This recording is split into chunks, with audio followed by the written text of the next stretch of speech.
Roberto, first of all, how's Brian Oviedo? Well, obviously he's in great spirits because it's been 2 difficult days, but he's been inundated with messages and a lot of affection from every Evertonian, and he's a really positive guy. He's incredible. The integrity that he showed as he gets carried off the pitch is telling the players, make sure you win the game, and then it's just then it became his. When he gets into the dressing room, obviously the reality kicked in, and it's been really difficult. I thought the reaction from the players was magnificent, and we showed an incredible team spirit, and we won. That Brian understands that, and he feels all that support. And today is an important day because he's going to have the surgery this late afternoon, probably. And from that point on, he's just counting down the days until he'll get fully fit. So we all hope that he's going to have a quick recovery, and for him to understand that we need him. I think he's been such a fantastic performer for us that if you're going to get injured, and as a player you're going to get injuries in your career, at least in Brian's situation, he can rest assured that everyone will keep in mind the good performances that he's had and the incredible level that he showed this season, and we can't wait to have him back. He's such an important player for us. What's the thinking at the moment as to how long it'll be? Well, it's one of those situations or those injuries that they could give you a very broad timescale. They always speak about between 5 and 6 months. The thing is, that depends on how the surgery goes, if there's any complications straight after. It depends on the type of person, how quick you can heal. I think Brian, it'll be a lot less than that, and that's a goal of his own, obviously, to try to get back as quick as he can, because if he could make the World Cup, that would be an incredible boost. So I don't think anyone can say that he's going to miss the World Cup or not. I think it's still up in the air, and knowing Brian, that's something that will all help him to try to get that target. If not, he'll be ready for pre-season. That's a big incentive then to heal quickly, isn't it? It is, because straight away you can get negative news saying, well, it's no point for you to be fighting for that goal. I think he's got that opportunity, and we'll all try to push him and be with him in that recovery journey. In the short term, has it caused a rethink as to whether you're going to need to bring in further reinforcements this transfer window? No. I think it will depend a little bit. Obviously, we got another situation with Johnny Hating. Depending what's going to happen, we'll find out over the next 48 hours if he's going to stay with us until the end of the season, or we're going to agree a deal for him to try to play minutes and try to get into the World Cup squad, and that will be maybe the difference. As you know now, we're a little bit thin in numbers because of the little niggles and the injuries that we have, but I expect players to come back from that, and when everyone is back, we're strong enough to face the 2 competitions from now till the end of the season. Heiting with Roma? We got 2 teams, 2 teams from Europe. So next couple of days you expect to? Yeah, 48 hours I would say. Yeah. With regards to those other injuries then, are you likely to get anyone back for the derby? Hard to tell, because obviously we got the players that are completely out. Aruna Kone, Darren Gibson and Brian Oviedo, as you know, they are long-term absentees. We had great news about Gerard Deulofeu that is coming back at the weekend, and he'll be fully fit a week on Saturday. Lassina Traore is going to arrive today, and we're going to bring him into the squad as soon as he's ready. So it's early to tell if he'll be able to make the derby or not, but he's going to be with us working as per today. And then we got a group of 6 players that we need to assess, and they're carrying a little bit of knocks and injuries. As you know, Phil Jagielka had to come off at half-time in the 4th round of the FA Cup. Sylvain Distin, Antolin Alcaraz, Seamus Coleman, Stephen Pienaar and Ross Barkley. So obviously I'll be very, very doubtful if they can make it for the derby, but they're not far away, so maybe someone's got a chance to make it. How significant would you say this one game is in terms of challenging for the top 4? Well, very significant, because you're playing against a direct rival, and first and foremost, that's an exciting game. We all very much aware of the importance of the derby in itself, just the bragging rights and what it means. But this one, and I think that's how the derby should be played, is with the extra significance of two teams fighting for a similar aim of trying to finish as high as we can in the table, and those points are going to be significant. They're not going to be final because there are a big amount of points to play after that. But it is true that for us to be able to go to Anfield and be ourselves and try to get a positive result is something that, if you look at the history books, is a difficult feat. And I think the squad and everyone at the football club, we feel that we need something like that to be able to finish the season as strong as we can. Who do you think's got more to lose? Liverpool, because they've got the advantage at the moment, or yourselves, because obviously Liverpool could stretch that advantage? No, we don't look at it that way. I think the way we look at it is that I think both teams we got a few worries in terms of injuries. I don't think it's the time of the season to moan about that. I think both teams we got outstanding footballers that they're ready to face the derby, and we're really excited. We know that we're facing one of the toughest teams in the division. You're looking at their record at home; they've been very strong, the best team in scoring from that ball situation. Something that I think is going to be very, very important, and we need to be aware of that. That this Liverpool side use the set plays are very good at use, probably the best in the league, and there are many aspects I think will have to be tested and will have to be good enough before we can be ourselves. But in the same way that we visit other good places in the league, is another great challenge for us to embrace and make sure that we are ready to show that we've been growing, and what we've done in the last 7 months, we can take it with us in every performance that we go into. You're expecting something similar to your first experience of a Merseyside derby?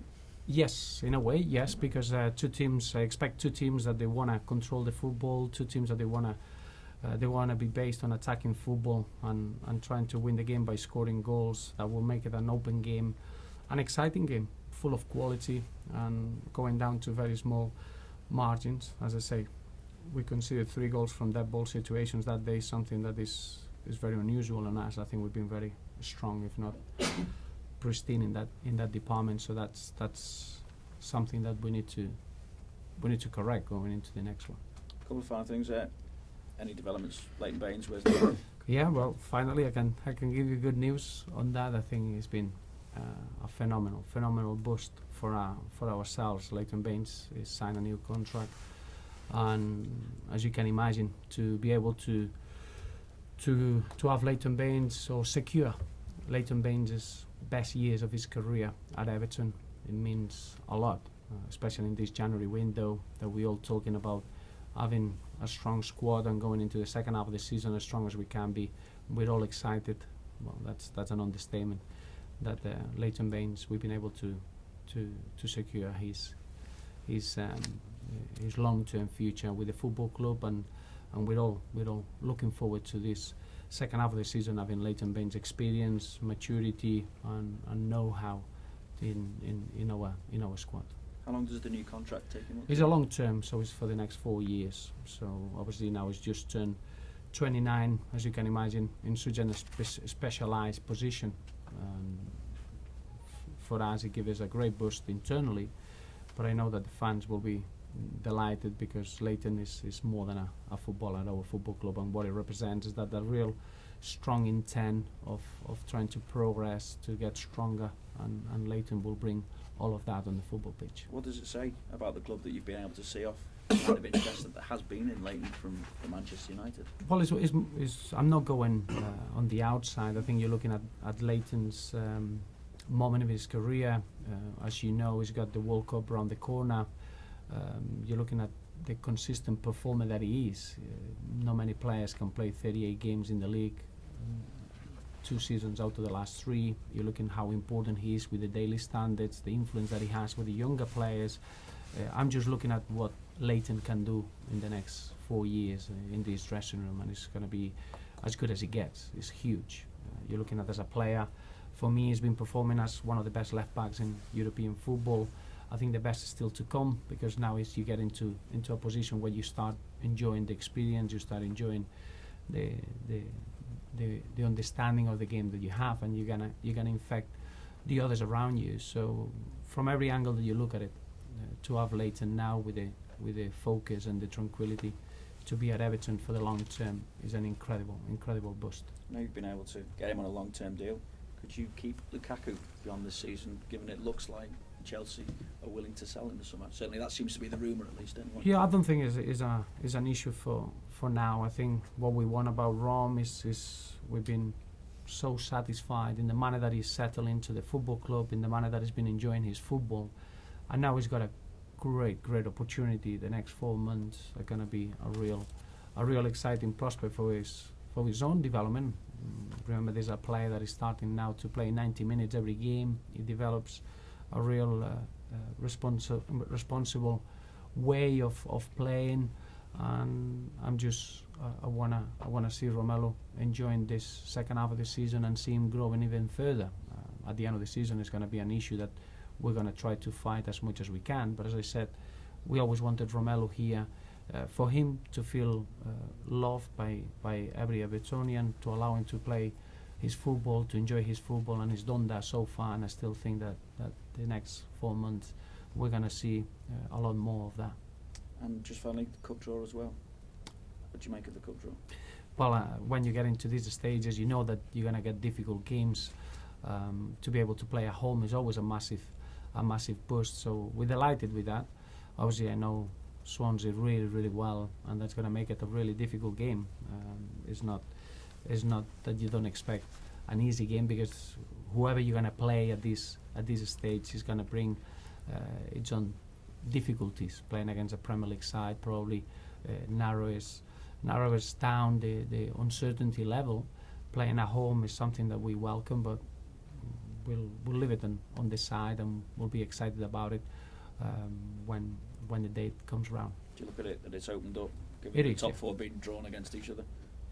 But that always happens in the cup. Remember, that is one way or another. Very rarely you go into the semi-finals with the top 4 teams in the top division. That doesn't happen. I think as he's working out now, is getting into the 5th round, where you're gonna get big games and you're gonna get favourites playing against each other. That's the nature of the competition. All we pleased about is that everything we've done so far. We faced a championship team, we faced a League One team away from home. I've been very pleased in the manner that we've been able to adapt and perform well. And in the cup, you need to be able to do that. It's not just about the quality that you have, is how you're going to face the different challenges and how you're going to show that real love for the game to be able to be competitive. And we did that in the 4th round, and I'm very pleased about that. You know how to win at Anfield, but it's a long time since Everton have done that. Do you need to change something mentally when you go somewhere like that? Do you play at lions roaring in the dressing room, or do they know what they need to do? I think this season we had a couple of big experiences in that respect. I do think that there is a mental battle that you have to overcome when you could go down to the tactical aspects and the technical aspects of any performance. To be able to go to Anfield and try to compete and get a positive result, you need to be perfect on those areas. But I think more importantly, psychologically, you need to have the winning mentality and that belief that you can achieve it.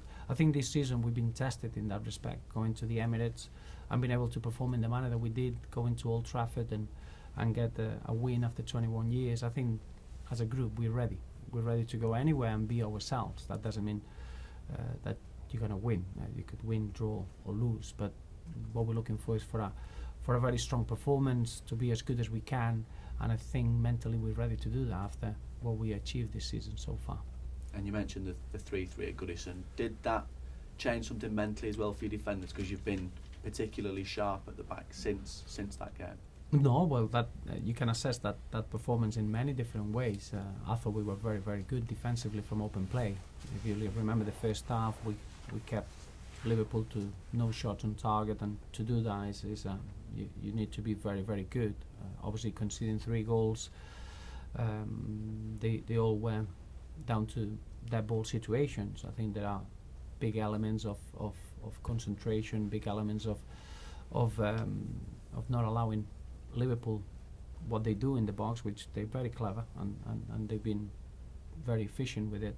But that's a completely different aspect of how to stop Liverpool from open play. I do think that is a really, really exciting game. I think if any Merseyside derby should have every ingredient to be a good football game, this is the one. Because after what happened in the first game, we all know that two teams, they're going to play the game in an attacking manner, in an exciting manner for the neutral. The 3 points to play it for, they are as important as you're going to get from now till the end of the season. So I think all the ingredients are there to see one of the most significant games of the season. And just finally for me, Brendan Rodgers looks at his team as title contenders, are up there for a shout. Obviously if you win, you go back above them again. Does that not make your team title contenders then? No, remember when you say title contenders is because at the beginning of the season in this league you got 6 clubs with budgets to try to do something in Europe and try to win the league. Obviously we're not in that group, Liverpool are. That brings expectations. Liverpool not being in Europe this season has been a real advantage to be able to concentrate in the league and the domestic competitions. But from our point of view now, we're going into try to get into that final third of the season with as many points as we can, and for us to be just 1 point below Liverpool is a real incentive to try to do that. I've been very, very impressed with in the manner that Liverpool they've been playing at home, especially this season. They got an incredible attacking threat. They got a very high goal scoring threat as well with the manner that they play. And we know that this is going to be a real test for ourselves, and it's going to be as tough as occasion as you're going to get. So we're excited, we're looking forward to it, but I don't think it's the moment of the season to look at the aims of the campaign yet for us. It's more carry on doing what we've been doing, trying to add as many points as we can to our points tally and see how strong we can go into the final third of the season or the final 9 games, where I do believe in the leagues is where you got an aim and you need to fight for that aim from that point on. You were at Anfield for their game against. What did you learn from that? I think it was a unique game. You need to give a lot of credit in the manner that Aston Villa were set out and the way that they played. Again, you're looking at Liverpool.